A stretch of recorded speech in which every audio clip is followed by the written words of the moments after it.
Hi friends, welcome to SS tutorials. అవినీతి సూచి 2024 సంబంధించిన నివేదిక ఈరోజు విడుదల చేయడం జరిగింది. దీన్ని ట్రాన్స్పరెన్సీ ఇంటర్నేషనల్ అనే సంస్థ ప్రతి సంవత్సరం విడుదల చేస్తుంది. దీనిలో మొత్తంగా 180 దేశాలు పాల్గొన్నాయి. ఈ సూచికను 0 to 100 స్కోర్తో ర్యాంకులను నిర్ణయిస్తారు. అత్యధిక స్కోర్ కలిగిన దేశాలు అవినీతి లేని దేశాలు, తక్కువ స్కోర్ కలిగిన అవినీతి ఎక్కువగా గల దేశాలు. దీనిలో 90 స్కోర్తో మొదటి స్థానంలో డెన్మార్క్, రెండవ స్థానంలో ఫిన్లాండ్, మూడో స్థానంలో సింగపూర్, నాలుగో స్థానంలో న్యూజిలాండ్ నిలిచాయి. అత్యల్ప స్కోర్తో సౌత్ సూడాన్ 180వ దేశంగా నిలిచింది.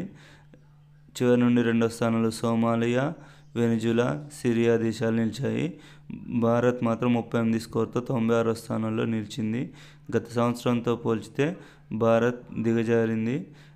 93 స్థానం నుంచి 96 స్థానానికి దిగజారింది.